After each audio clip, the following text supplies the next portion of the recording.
은혜의 방편 말씀인데요. 89문입니다. 89문. 말씀이 어떻게 구원의 효력이 있게 됩니까? 말씀이 어떻게 우리를 구원으로 이끌어가는 방편이 되는가? 그런 얘기거든요. 어떻게? 자, 그 답은요. 하나님의 영이. 첫째는 하나님의 영이. 하나님의 영은 뭡니까? 성령. 성령이 말씀을 읽는 것. 읽을 때 역사하고요. 특히 설교를 효력 있는 방편으로 삼아 이렇게 되어 있어요. 그러니까 읽는 것도 중요하지만 특히 중요한 게 뭡니까? 설교예요, 설교. 설교. 설교를 효력 있는 방편으로 삼아서 이렇게 되어 있어요. 그 가운데 첫째, 죄인을 책망하고. 사실 책망하는 설교가 없어진 지가 오래됐어요. 한국교회에서. 거의 없는 것 같아요. 근데 구원에 이르게 하는 가장 중요한 방편인 읽는 것과 설교 중에 첫 번째가 책망이에요. 죄인을 책망하는 것. 두 번째는 그래서 회개에 이르게 하고 믿음으로 말미암아 구원에 이르도록 하며 그를 거룩함과 위로로 세운다. 이렇게 되어 있어요. 그죠? 죄인을 책망해서 회개하고, 그죠? 믿음으로 말미암아 구원에 이르게 하고, 그를 거룩하고 거룩하게 세우며 그를 위로한다. 이렇게 되어 있습니다. 그러니까 설교를 우리가 깊이 한번 생각해 볼 필요성이 있어요. 하나님은 설교라고 하는 그 구원의 방편을 사용하셔서 본질적으로 우리에게 얻고자 하는 것은 이거예요. 구원을 얻고 거룩한 존재를 세우고 그를 위로로 세운다. 그 설교 굉장히 중요한 거죠. 너무너무 중요한 게 설교예요. 특별히 하나님의 영, 성령께서 어떻게 설교를 효력 있는 방편으로 삼는다. 구원에 이르도록 하는. 무엇보다 중요한 것은 설교입니다. 하나님 말씀은 사실은 그 자체로, 이게 하나님 말씀이잖아. 이 텍스트 자체로 능력 있고 힘 있고 권세 있어요. 이 말씀 자체로.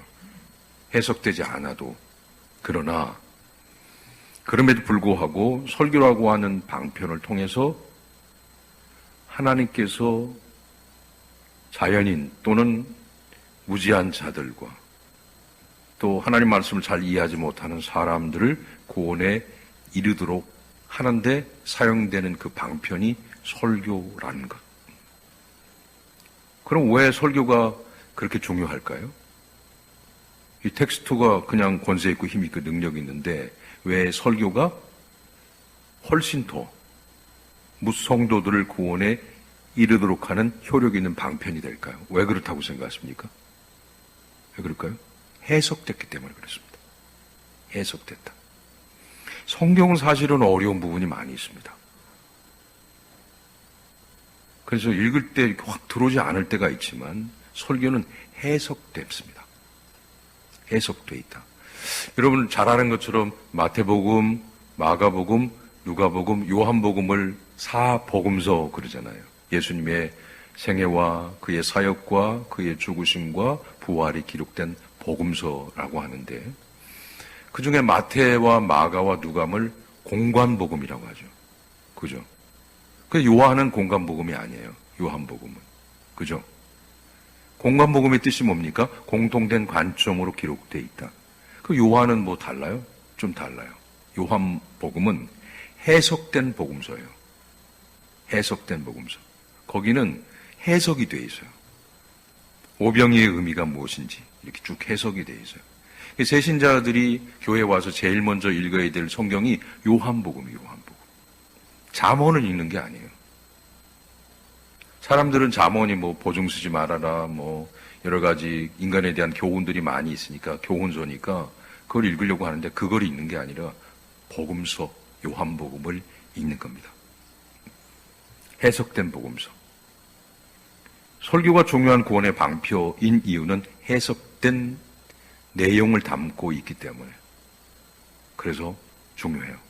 자, 볼까요? 느헤미야 한번 보겠습니다. 느헤미야서 8장 8절. 느헤미야서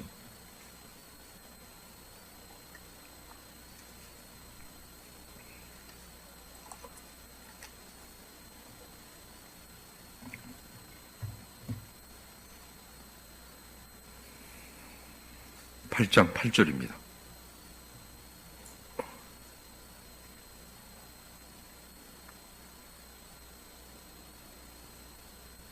느헤미야서 8장 8절 보시면 찾으셨어요? 볼까요? 이렇게 되어 있습니다. 하나님의 율법책을 낭독하고 그 뜻을 무엇하여? 해석하여. 이게 설교예요. 그러니까 낭독하는 걸로 끝나는 게 아니에요. 그 뜻을 해석했다는 거예요. 해석해. 백성에게 그 낭독하는 것을 다 못하게 하니 깨닫게 했다는. 이게 그래서 그 설교가 구원에 이르게 하는 효력 있는 방편이라는 거예요. 그러니까 백성이 율법의 말씀을 다 듣고 다 우는지라 이렇게 돼 있잖아요. 학사에스라가 이 말씀을 낭독하고 해석하고 그 뜻이 무엇인가를 깨닫게 할 때 그들이 다 울었다.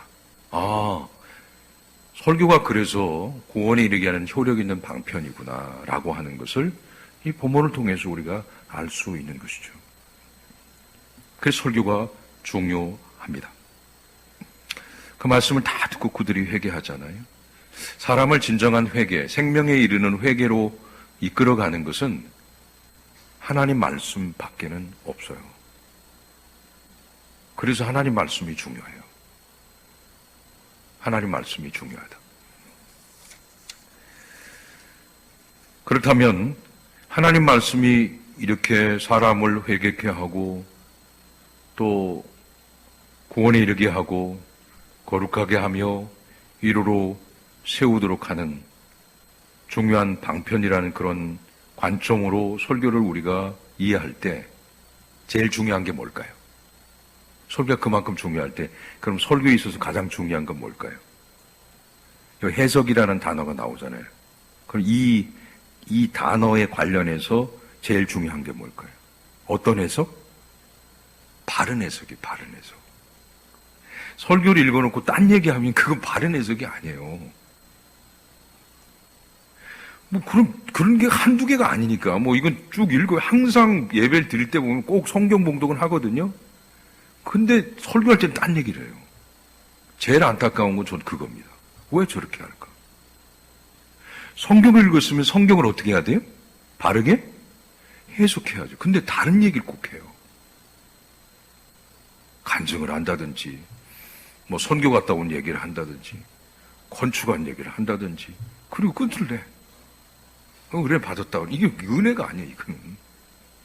이거 설교도 아니에요. 설교가 그만큼 중요하면 그 설교에 있어서 가장 중요한 것은 바른 해석이 있어야 돼요. 설교에 대한. 자의적 해석이라든지 자기 생각대로 성경을 갖다가 끼워 맞춘다든지 그죠? 알레고리로 해석한다든지 구약을 설교할 때 신약을 거치지 않고 해석한다든지 다 이게 잘못된 거예요. 이해하시죠? 자, 구약의 눈에는 눈, 이에는 이 나와요, 안 나와요? 나오죠. 신약에는 원수까지 사랑하라. 그죠? 구약에는 뭐 들어가도 복이고 나가도 복이고 또 광주리에도 복이고 이렇게 되어 있고 신약엔 뭐랬어요? 어떤 게 복이에요? 심령이 가난한 자는 복이 있나니. 그죠? 애통한 자가 복이 있나니. 그렇지 않습니까? 근데 눈에는 이, 이에는 이는 안 해. 그런 얘기는 안 하고 꼭 복 얘기할 때는 구약을 끌어오거든요. 그러니까 이게 신학의 부재. 신학의 부재의 문제입니다. 이게. 미천한 신학으로 뭔가를 하려고 하면 항상 이런 문제를 가져오게 되는 거예요. 신학이 없는 설교를 하려다 보니까 항상 강단에서 바르지 못한 해석이 나오고 자의적 해석과 알레고리적 해석과 율법적 설교와 도덕과 윤리적 설교가 나오는 거예요. 그러니까 성도들은 어떻게 해요? 소경이 소경을 인도하는 대로 가는 거예요. 그냥. 그런 줄 알고. 이게 얼마나 심각한 문제를 낳게 되는 것입니까? 구원에 이르도록 하고 회개하고 하고 거룩한 백성으로 세우고 저희 말씀으로 위로하는 그런 일들을 해야 되는데 이게 안 된다는 거죠.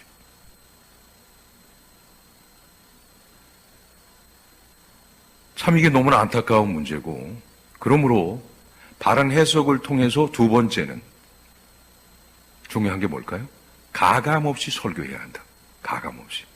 더하거나 빼지 말자. 그죠? 이거는 좀 성도들이 부담스럽겠는데 이건 좀 빼고. 요건 좀 더 해야 돼. 이렇게 하지 말라는 거예요. 자, 이사야나 에레미야 선지자가 가감했어요? 하나님 말씀을 그대로 선포했어요. 그대로 했죠? 돌아오는 건 뭐예요? 피드백이 뭐예요? 아멘이에요? 뭐예요? 짜대기 맞고, 여러분, 감옥에 갇히고, 고생의 떡과 고생의 물, 영적 도전이에요, 영적 도전. 아니, 그대로 하나님 말씀을 전했는데 그들이 아멘으로 화답하기는 커녕 민족의 반역자로 몰아세우고 어떻게 했어요? 공격했다는 거예요. 그잖아요. 여러분 이해가 돼야 안 돼요? 이해 안 되죠? 지금 이해 안 되잖아요. 다 좋은 말만 하니까 지금은 이해가 그런 일이 없을걸요. 전부 좋은 얘기만 하는데 무슨 그렇게 할 반응을 보일 사람 거의 없죠. 지금 거의 축복이잖아요, 여러분. 그렇잖아요. 교회는 축복으로 완전히 변해버렸어요, 지금은. 자기한테 좋은 것만 얘기하는데 무슨 고생의 떡과 고생의 물이 어디 있어요? 내가한테 조금만 듣기 싫은 소리 하면 어떻게 해요? 바로 반응하잖아요. 이런 시대인데 가감없이 전한다는 것은 이미 무너져 버린 시대입니다. 지금은 여러분. 가감없이 전할 수 없는 세대로 만들어 버렸어요, 지금. 그러나 설교가 구원에 이르는 효력 있는 방편이라는 그 측면으로 봤을 때 반드시 바르게 해석되고 가감없이 전해야 합니다. 세 번째, 설교는 내 뜻을 전하는 것입니까? 하나님의 뜻을 전하는 것입니까? 내 뜻 전하지 마세요. 내가 하고 싶은 말을 하는 게 아닙니다. 설교는 누구의 뜻을 전달해야 합니까? 하나님의 뜻을 전달하는 거예요. 이게 중요한 거예요. 그래서 여기에 책망이 있을 수 있다는 것을 여러분 인정하세요. 책망이 있을 수 있어요. 꾸짖음이 있을 수 있어요. 설교는 무조건 칭찬하는 게 아니에요. 설교는 무조건 위로하는 게 아니에요. 무조건 잘 된다고 말하는 게 아니에요.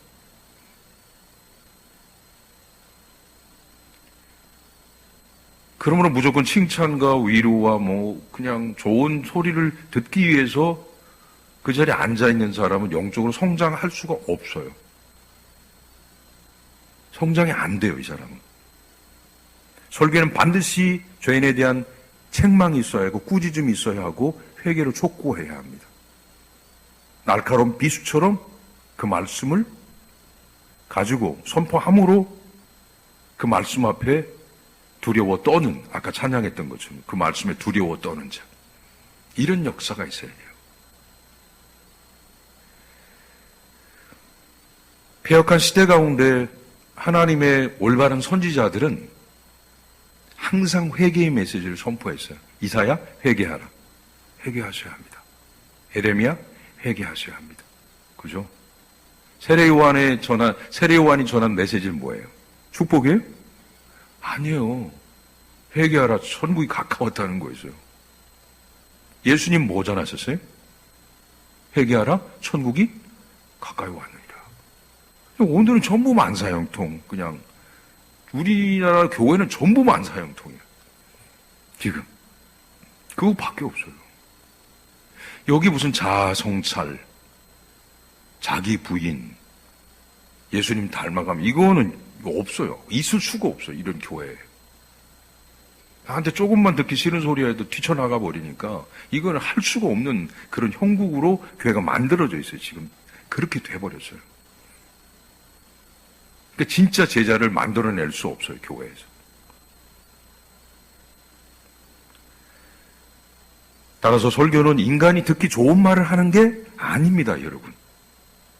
여러분 법정 안에 앉아있었다고 언젠가 말씀 가르치면서 얘기했잖아요. 그죠? 구약의 법정 앞에 우리가 신약의 법정 아래 앉아있는 것이다. 그래서 그 말씀을 들어야 한다. 따라서 설교는 바르게 해석되고 가감없이 전달되어야 하며 하나님의 뜻을 전해야 하며 분명하고 선명하게 선포되어야 한다. 이 가운데 성령의 역사에서 한 명 한 명의 사람을 구원에 이르도록 한다는 것입니다. 그러므로 회개와 또 믿음과 양자됨과 이러한 구원의 역사는 자연인에게는 일어날 수 없어요. 말씀이 없는 사람에게 일어날 수 없어요. 어떤 사람에게 회개와 믿음과 양자됨의 역사가 일어납니까? 말씀이 있는 것과 말씀을 듣는 사람들 가운데서 이러한 역사가 일어납니다. 자, 성경 찾아보겠습니다. 로마서 한번 볼까요? 로마서 10장 9절입니다.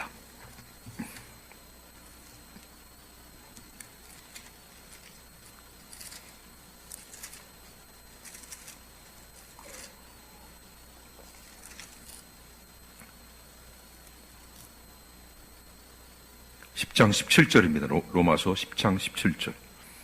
10장 17절.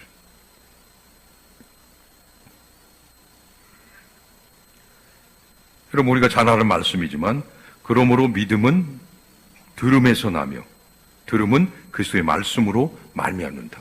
믿음은 들음에서 나는 거지 술집에서 나는 게 아니에요. 그죠? 춤추다가 갑자기 믿음이 생기는 게 아니잖아요. 믿음은 들음에서 나는 거예요. 하나님의 말씀을 들음으로 말미암아, 그리스도의 말씀을 들음으로 말미암아. 그죠? 로마서 1장 16절 17절 보면 17절에 복음에는 하나님의 의가 나타나서 믿음에서 믿음으로 이르게 하나니 오직 의는 무엇으로 말미암아 살리라? 믿음으로. 복음 안에 하나님의 의가 있다라고 하는 것입니다. 여러분, 성경을 기록한 목적이 뭐예요? 오직 이것을 기록하면 예수 그리스도가 하나님의 아들심을 믿고 생명을 얻게 하려 하심이라. 그죠? 우리가 다 외웠던 암송들이에요. 성경 구절들이. 1년 동안 여러분 암송했잖아요. 다 기억나시잖아요. 그렇죠? 이게 다 뼈대가 되는 거예요. 신앙의 뼈대가 되는 겁니다. 여러분이 암송했던 거.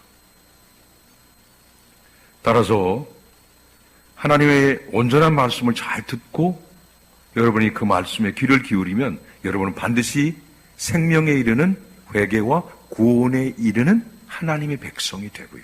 두 번째, 거룩과 위로입니다. 하나님 말씀은 우리를 어떻게 한다? 거룩하게 한다. 우리를 위로한다. 세상에서 우리를 위로할 수 없어도 하나님 말씀은 우리를 위로하며 세상의 어떤 지식과 지혜와 이데올로기와 시오리 이론들이 우리를 거룩하게 할 수 없다 할지라도 하나님 말씀은 우리를 거룩하게 한다. 그죠? 자, 성경 보겠습니다. 사도행전 20장 32절입니다. 사도행전 20장 32절.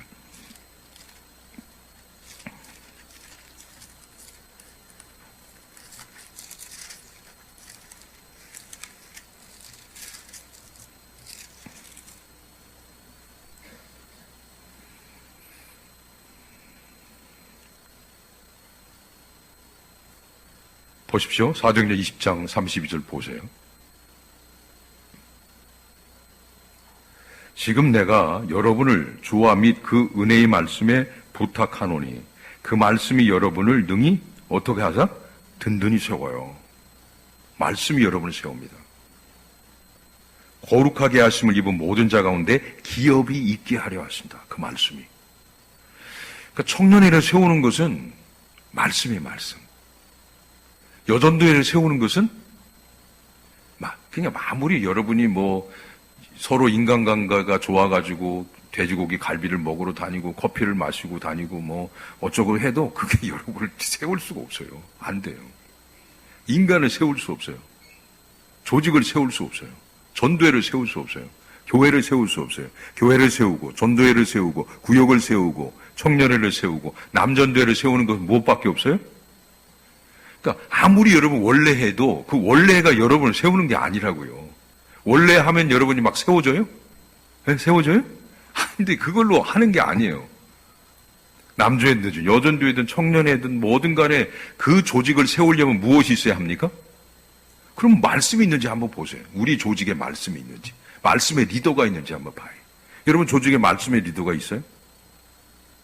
남전대에 말씀의 리더가 있어요? 여전대에 말씀의 리더가 있어요? 청년의 말씀의 리더가 있어요? 교회 말씀의 리더가 있어요? 떠오르는 사람이 있어요? 그게 중요하다는 거예요. 거기에 물론 성품과 인품과 인격과 재정적인 뒷받침이 있으면 훨씬 좋죠. 그래서 그 사람이 리더로서 있는 모든 공동체들을 베풀면서 가르치기면 훨씬 효과 있게 할 수 있죠. 인품도 훌륭하고 재정의 뒷받침도 있어서 자주 모여서 뭐 식사도 하고 티타임도 하면서 그 조직을 말씀으로 이끌어가면 그 조직이 세워질 수 있어요. 그게 헌신된 사람이에요. 근데 말씀의 리더가 없으면 그 조직은 세워질 수가 없어요. 가정도 마찬가지예요. 가정에 반드시 누가 있어야 합니까? 영적인 리더가 있어야 돼요. 남편이 못하면 아내가. 그죠? 아내가 못하면 남편이라도 영적 리더가 있어야 되는데 있어요, 여러분 가정에? 그죠? 누군가 해야 되지 않겠습니까? 정신 차리고. 그렇잖아요. 말씀만이 우리를 거룩하게 세운다. 거룩하게 하심을 입은 모든 자 가운데서 하나님의 기업을 잊게 하려고 하는 것이 하나님의 말씀밖에 없다. 찬양으로만은 안 돼요. 안 돼요. 그것이 어떤 은혜를 주는 회심의 통로는 될 수 있어도 그 사람을 든든하게 세워갈 수 있는 그러한 어떤 지속적인 은혜의 영성을 줄 수는 없어요. 그죠? 그래서 말씀이 필요한 거예요. 무너지지 않으려면. 자, 하나님 말씀은 또 우리를 어떻게 해요? 위로해요, 위로. 마음이 아파요, 힘들어요, 눈물이 나요.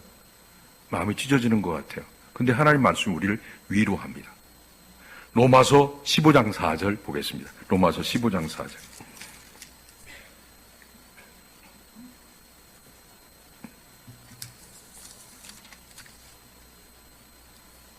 로마 15장 4절 보세요.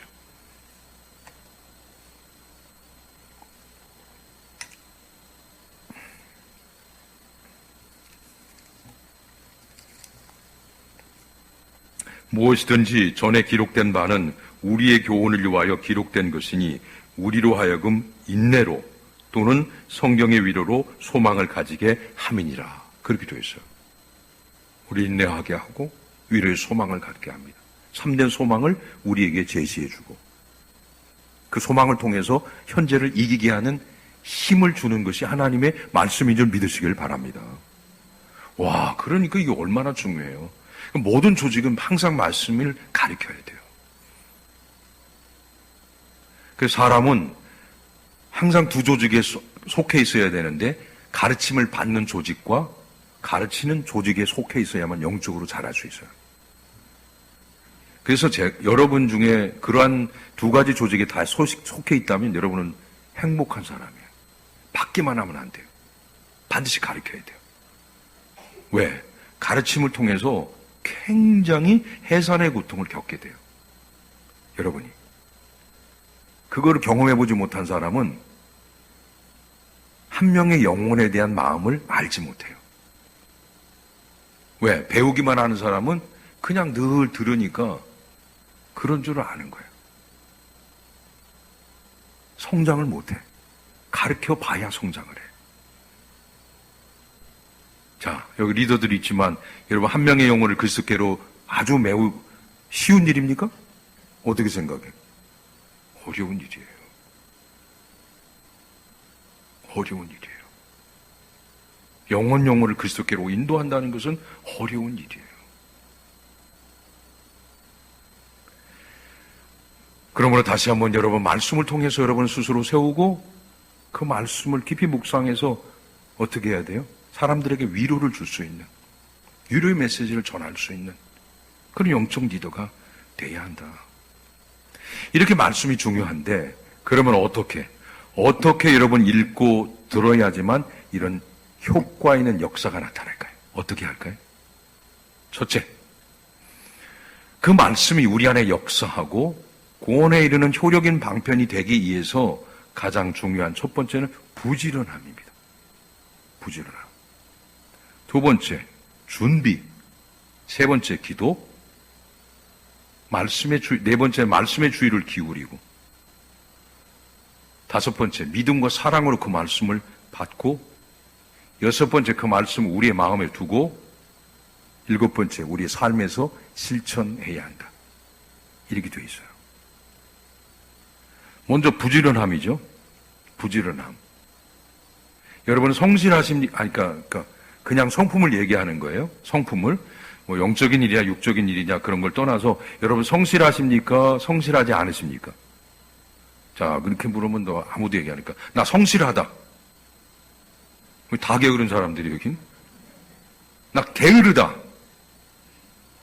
두 명 손 들었어요. 2명, 3명, 여기 3명 게으른 사람들. 성품 자체가 게을러요, 여러분들은? 그런 사람들이에요? 성품 자체가 나도 게으르다. 저는 성품 자체가 어떤 것 같습니까? 게으른 것 같습니까? 뭐, 알아서 하세요. 그럼 뭐, 게으르다고요? 아들 뭐, 게으르게 생각하든, 뭐, 어떻게 생각하든 좋지만, 저는 성실합니다. 해야 할 일을 반드시 합니다. 선택과 집중에 강합니다. 그러니까 해야 하지 않을 일은 안 해요. 그러나 해야 될 일은 반드시 합니다. 제일 일어나서 먼저 해야 할 일부터 하고 다른 일을 하지 해야 할 일이 있는데 그 다른 일을 절대 하지 않습니다. 모든 일을 다 맞춰놓습니다. 모든 일이 정리가 돼야만 다음 일을 할 수가 있어요. 일주일에 제일 중요한 게 설교. 설교는 다 준비되고 그 다음 일을 해야 돼요. 청년 MT도 마찬가지, 다 마찬가지, 다 마치고 나서 그것들이 진행되지. 그거 안 하고서 뭐 해서 갔다 와서 뭐 졸리면서 뭘 한다 이런 걸 해본 적이 없어요. 피곤한 상태에서 설교를 쓴다? 이건 불가능한 일이거든. 그래서 여러분 성실하지 않은 분들은 어떻게 해야 되냐면 성실하셔야 돼요. 특별히 영적인 일에 성실하셔야 합니다. 부지런해야 합니다. 영적인 일. 왜냐하면 믿음은 들음에서 나오고 들음은 그리스도의 말씀으로 말미암기 때문에 영적인 부지런함이 우리를 믿음으로 그 구원으로 생명으로 이르게 하기 때문에 그렇습니다. 우리가 부지런하게 하나님 말씀 앞에 설 때 성령이 우리 안에서 역사하는 것이다. 그러므로 여러분 지금의 많은 시간들을 우리 교회에서 보냈지만 제가 이 안에서 많이 가르치기도 하고 설교하기도 했는데 그 시간들을 헛되게 보낸 사람들은 자기에게 마이너스예요, 마이너스. 왜요? 제가 쏟았던 시간들은 다시 오지 않습니다. 저는 점점 늙어가고 있습니다. 어르신들 있어서 죄송하지만 점점 나이가 들어가고 있고 그 시간은 다시 오지 않아요. 그 열정과 그 시간들에 쏟았던 것들을 다시 반복할 수는 없습니다. 이미 갔습니다. 그러면 오늘 우리에게 주어진 시간을 의미 없이 보낸다? 이것만큼 어리석은 것은 없습니다. 영적인 일에 부지런해야 한다. 자, 두 번째는 준비입니다. 준비. 뭘 준비해야 될까요? 우리는 뭘 준비해야 되느냐? 자, 누가복음 볼까요? 누가복음 8장 15절 보겠습니다. 누가복음 8장 15절.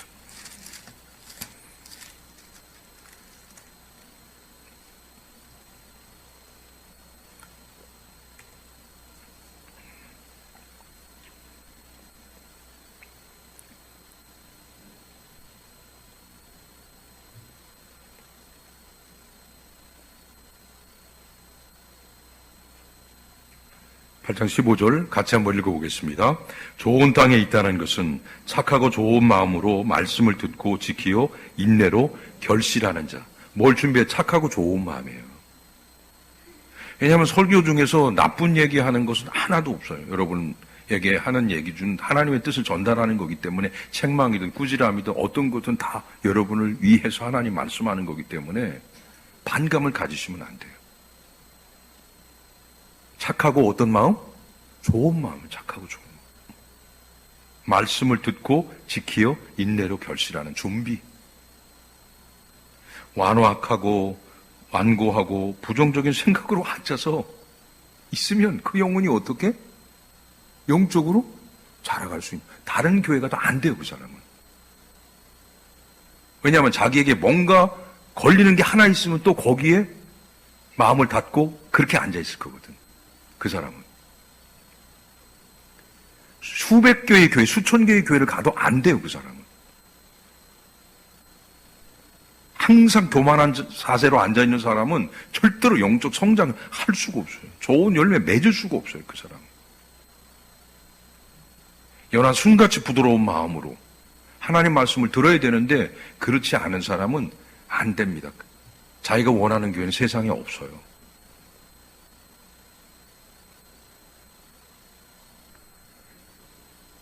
세 번째, 기도로 말씀을 준비해라. 15분 전에 오셔서 여러분 예배 준비하라고 그러잖아요. 근데 사실 좀 더 일찍 오면 좋죠. 기도하고. 왜냐면 15분 전부터 뭐 하니까? 찬양하니까. 딱 와서 막 잡담하는 게 아니잖아요. 예배 드리러 왔으면 어떻게 합니까? 기도하셔야 합니다. 우리 교회. 할렐루야 찬양대도 마찬가지. 딱 올라와서 잡담하는 게 아니라 뭐 해야 합니까? 기도로 준비해. 하나님 찬양합니다. 찬양의 도구로 쓰임받기를 원합니다. 연습했던 것들이 그대로 드러나게 하시고 하나님 영광 받아주시고 울림이 있게 하시며 능력 있게 하시고. 이 기도로 준비할 때 찬양이 다르잖아요. 그죠? 기도로 준비한 거. 그 찬송을 들 땐 두 손으로 들고 이렇게 하는 게 아니잖아요. 들고 하나님 앞에서 하는 거니까. 자세에서 설교를 들을 땐 삐딱하게 이렇게 앉는 게 아니라 설교자를 향해 있는 거고.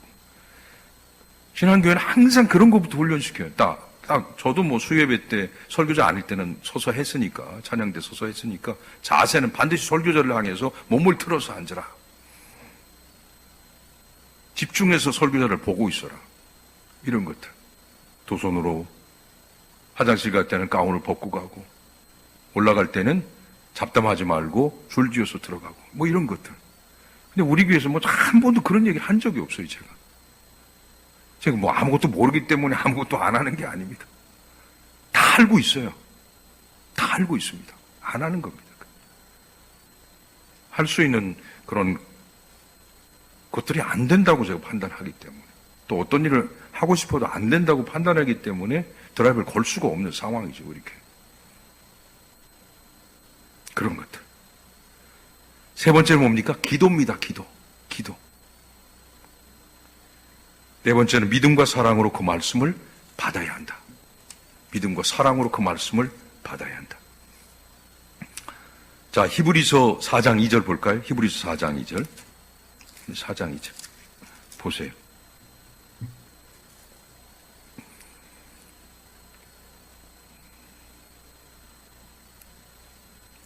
히브리서 4장 2절. 보세요. 히브리서 4장 2절. 같이 읽습니다. 그들과 같이 우리도 복음 전함을 받은 자이나 들은 바 그 말씀이 그들에게 유익하지 못한 것은 듣는 자가 믿음과 결부시키지 아니함이라. 그렇잖아요. 믿음으로 받아라. 사랑으로 받아라. 믿음으로 결부시키지 않는다. 그건 유익이 안 되는 거예요. 완고하고 완악한 마음으로 부정적인 생각으로 그 말씀을 받는 사람이 믿음으로 결부시키지 않는데 무슨 그 사람한테 유익이 있겠어요. 그렇잖아요. 너무너무 안타깝죠. 제일 제가 안타까운 게 바로 이거예요. 반드시 그 말씀을 믿음과 결부시켜서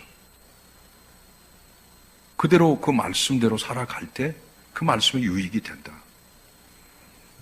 자, 다섯 번째, 우리 삶에 그대로 실천해야 한다. 야고보서 1장 25절 보겠습니다. 야고보서 1장 25절.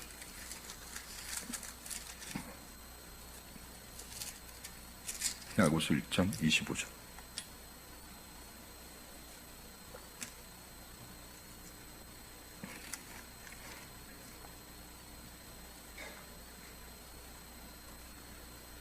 보세요.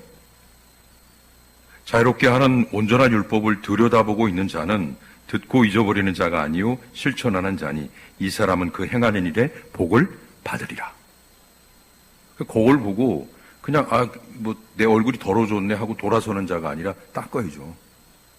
그렇죠? 마태복음 7장 21절 나더러 주여 주여 하는 자마다 천국에 들을 것이 아니 아버지 뜻대로 행하는 자라야 천국에 들어간다. 주여 주여 하는 것이 아니라 살아가는 사람.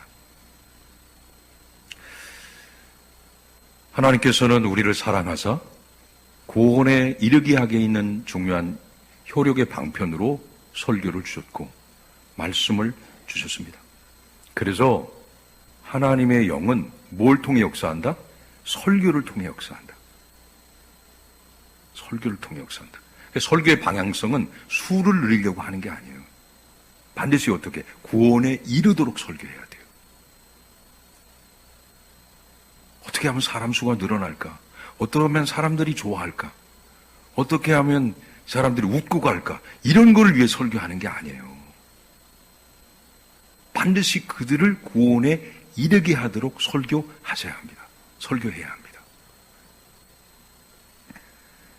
그리고 듣는 사람은, 듣는 모든 회중들은 말씀드렸던 것처럼 이런 자세로, 부지런함으로, 준비된 마음으로, 기도로, 믿음과 사랑으로, 그리고 듣고 그 말씀에 순종하고 실천함으로 귀를 기울이고 그대로 살아가야 한다. 두 번째, 성경을 읽을 때 읽기 전에 반드시 바르게 해석된 설교를 듣고 읽으셔야 합니다. 그래야지 그 해석이 엉뚱한 대로 가지 않을 수 있어요. 큐티의 문제가 뭐냐면 자의적 적용이에요. 큐티의 문제. 큐티해라 뭐 강조하는 교회들 많은데 큐티의 수준을 넘어서는 게 설교거든요. 이해하시죠? 큐티하면 자칫 잘못하면 큐티의 문제점이 자의적 적용으로 해서 다른 데 엉뚱한 방향으로 갈 수 있기 때문에 그래서 글로벌 팀 같은 경우는 옆에 해설서를 붙여주는 거예요. 옆에 해설서를. 그렇다고 해서 그 해설서가 다 온전하다고 보지는 않지만 그래도 어긋난 길로 가지 않게 해주는 그 가이드 정도는 된다는 것이죠. 성경을 읽을 때 바르게 해석된 설교를 듣고 성경을 읽어라. 그리할 때 어긋난 길로 가지 않을 수 있다라고 하는 것. 그러면 사랑하는 성도 여러분, 오늘 이 소교리문답 은혜의 방편 말씀이라는 것을 통해서 다시 한번 우리가 분명히 깨달아야 할 것은 우리가 말씀을 통해서 우리의 영혼이 성장하고 또 우리의 삶을 더욱더 풍성하게 해주는 것은 하나님 말씀 외에는 없는 줄 믿으시길 바랍니다. 그럼 여러분 교회가 자라요. 남전도회가 변화되고 지금 이제 현대 8구역은 부부끼리 모여서 예배를 드리지만 부부끼리 예배를 드릴 수 있는 그런 조직이 없어요. 우리 교회는 몇 명 안 돼요. 왜? 남편들이 믿음이 없어요. 리더가 없어요. 남편. 그러니까 이게 안 되는 거예요. 원래는 이게 정상적인 교회인데 이게 정상적인 교회인데 이런 교회로 만들어 가야 돼요. 우리 교회가 계속해서 가정이 하나 되고 가정이 믿음으로 하나 되고 가정이 정말 은혜로 하나 되고 가정 천국을 이루며 이렇게 가야 돼요. 교회가. 그래야지 정상적인 교회가 될 수 있다고 그렇게 생각해요. 그러려면 어떻게 해야 됩니까? 말씀밖에 없어요. 남편을 말로 해서 되는 게 아니에요. 안 돼요. 남편들은 말로 해서 이게 되는 문제가 아니에요. 하나님 말씀으로 남편을 변화시키고 기도로 변화시키고 그렇지 않으면 이 남자들이라는 게 보통 이게 알죠? 이게 보통 이게 아니에요. 그냥 뭐라고 말을 못하겠네. 힘든 분들이에요. 사랑하는 와동교회 교우 여러분, 우리의 현실이 어렵고 힘들다 할지라도 우리가 말씀으로 충분히 은혜를 받고 훈련돼서 그 말씀으로 남편들을 잘 인도하고 기도로 인도하면 반드시 우리 교회가 가정에 세워지는 놀라운 은혜가 있을 줄 믿으시길 바랍니다. 그랬으면 좋겠어요. 그게 저의 소망이고 그것이 나의 면류관이 아닌가, 열매가 아닌가 그렇게 생각해요. 현대 8구역뿐만 아니라 현대 7구역도 그렇게 되고 다른 구역도 다 그렇게 됐으면 좋겠어요. 이런 은혜가 우리 모든 성도와 가정과 전도회와 구역 가운데 있기를 주님의 이름으로 간절히 소원합니다. 기도하겠습니다. 하나님 감사합니다. 주신 말씀 붙들고 다시 한번 그 말씀에 순종함으로 날마다 구원의 풍성한 은혜를 경험하며 또 하나님께서 주시는 그 사랑과 위로를 경험하며 매일의 삶을 살아갈 수 있는 우리 되게 하여 주옵소서. 예수님의 이름으로 기도하옵나이다.